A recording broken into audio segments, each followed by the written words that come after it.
2 ದಿನದಿಂದ ಪರಿಷತ್ ಸದನ ಗಲಾಟೆಯಲ್ಲಿ ಅಂತ್ಯ ಆಗ್ತಾ ಇತ್ತು. ಆದರೆ ಹರಿಪ್ರಸಾದ್ ಹೇಳಿಕೆಗೆ ಇವತ್ತು ಗದ್ದಲ ಉಂಟಾಯಿತು. ಸಭಾಪತಿಗಳು ಈಗ ಈ ವಿವಾದವನ್ನು ಬಗೆಹರಿಸಿ ಸದನವನ್ನು ಸರಿದಾರಿಗೆ ತಂದಿದ್ದಾರೆ. ಅದರ ಒಂದು ವರದಿ ನಿಮ್ಮ ಮುಂದೆ.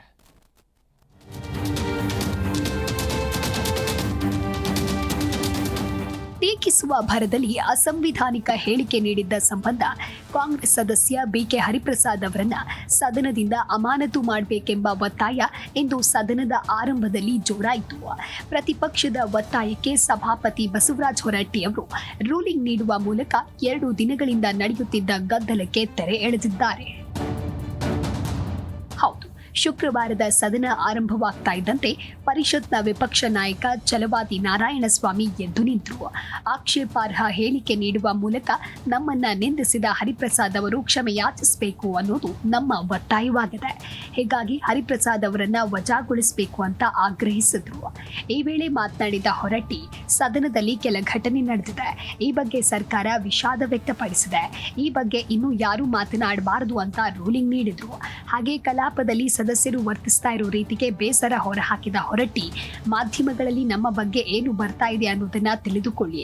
ಸದನ ಸರಿಯಾಗಿ ನಡೆಯಬೇಕಿದೆ. ಇನ್ನು ಮುಂದೆ ಇಂತಹ ಘಟನೆಯಾದ್ರೆ ನಿರ್ದಾಕ್ಷಿಣ್ಯವಾಗಿ ಕ್ರಮ ತೆಗೆದುಕೊಳ್ತೇನೆ ಅಂತ ಎಚ್ಚರಿಸಿ ಗದ್ದಲಕ್ಕೆ ತೆರೆ ಎಳೆದ್ರು. ನೋಡಿ, ನಾನೆಲ್ಲರಿಗೂ ಸಹಿತ ಕೂಡ್ರಿ, ನಾನೆಲ್ಲರಿಗೂ ವಿನಂತಿ ಮಾಡ್ಕೊಳ್ತೀನಿ. ಇವತ್ತಿನ ಮಾಧ್ಯಮದಲ್ಲಿ ನೋಡ್ರಿ, ಪತ್ರಿಕೆಯಲ್ಲಿ ನೋಡ್ರಿ, ಟಿ ವಿಯಲ್ಲಿ ನೋಡ್ರಿ, ನಮ್ಮ ಸದನದ ಘನತೆ ಗೌರವ ಏನಾಗ್ತದೆ ಅಂತ ನೋಡ್ರಿ. ಇದು ಎಲ್ಲರ ಜವಾಬ್ದಾರಿ, ನನ್ನ ಹಿಡ್ಕೊಂಡು ಎಲ್ಲರ ಜವಾಬ್ದಾರಿ ಇದೆ. ದಯಮಾಡಿ ಆದದ್ದಾಗಿದೆ, ನಿನ್ನೆಲ್ಲವನ್ನು ಸರಿಪಡಿಸಿ. ಒಬ್ಬರ ಮನಸ್ಸಿಗೆ ಸಮಾಧಾನ ಆಗಿರಲಿಕ್ಕಿಲ್ಲ, ಒಬ್ಬರ ಮನಸ್ಸಿಗೆ ಹೆಚ್ಚು ಸಮಾಧಾನ ಆಗಿರ್ಬೋದು. ಅವೆಲ್ಲವನ್ನು ಮರೀರಿ. ನಾವೆಲ್ಲರೂ ಒಂದೇ ಮನೆಯ ಸದಸ್ಯ ತಿಳ್ಕೊಂಡು ಹೇಳಿ ಇವತ್ತಿನಿಂದ ಸದನವನ್ನು ಸರಿಯಾಗಿ ನಡೆಸೋಣ. ದಯಮಾಡಿ ಯಾರೂ ಅನ್ಯತಾ ಭಾವಿಸಬೇಡ್ರಿ. ಒಂದು ಸ್ವಲ್ಪ ಎಲ್ಲವನ್ನ ಇನ್ನೊಬ್ಬರೇ ಹೇಳ್ದಂಗೆ ಆಗಂಗಿಲ್ಲ.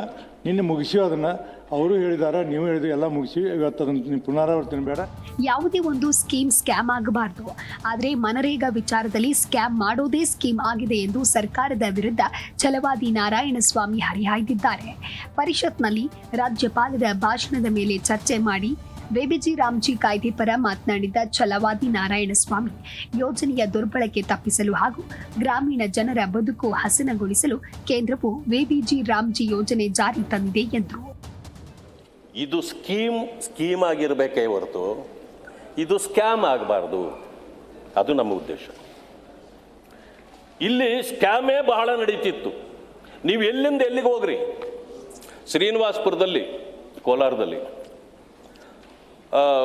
ಲೋಕಾಯುಕ್ತರು ಹೋಗಿ ಹಿಡಿದು 24 ಕೇಸುಗಳನ್ನು ಅವರೇ ಹಿಡಿದು ಕೇಸ್ ಹಾಕೋದು.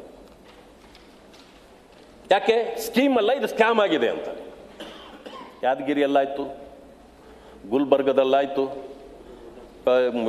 ವಿಜಯಪುರದಲ್ಲಾಯಿತು. ಹೀಗೆ ಇದು ಸ್ಕೀಮ್ ಆಗಲಿಲ್ಲ, ಸ್ಕ್ಯಾಮೇ ಆಗ್ತಿತ್ತು. ದೇಶದ ಹಲವು ಕಡೆಗಳಲ್ಲಿ ಫಲಾನುಭವಿಗಳ ಹೆಸರಿನಲ್ಲಿ ಹಣ ಲೂಟಿ ಹೊಡೆಯಲಾಗಿದೆ. ಇದನ್ನು ನಿಯಂತ್ರಿಸಲು ಯೋಜನೆಯನ್ನ ಪರಿಷ್ಕರಿಸಲಾಗಿದೆ. ಯಾವುದೇ ಒಂದು ಯೋಜನೆಯು ಹಗರಣವಾಗಬಾರದು. ಆದರೆ ಇಲ್ಲಿ ಹಗರಣವನ್ನೇ ಯೋಜನೆಯಾಗಿ ಮುಂದುವರೆಸಿದ್ರೆ ಪರಿಣಾಮ ನೂತನ ವ್ಯವಸ್ಥೆ ಜಾರಿ ಕಾರಣವಾಗಿದೆ. ಹೀಗಂತ ಬಿಜೆಪಿ ನಾಯಕರು ಕೇಂದ್ರದ ಯೋಜನೆಯನ್ನ ಸಮರ್ಥಿಸಿಕೊಂಡ್ರು. ಹಾಗೆ ರಾಜ್ಯಪಾಲರ ಭಾಷಣಕ್ಕೆ ಸೋಮವಾರ ಸಿಎಂ ಉತ್ತರ ಇದ್ದು ಏನು ಕೌಂಟರ್ ಕೊಡ್ತಾರೆ ಅನ್ನೋದನ್ನ ಕಾದು ನೋಡಬೇಕಿದೆ. Janardhan Hebbar, Zee Kannada news, Bengaluru.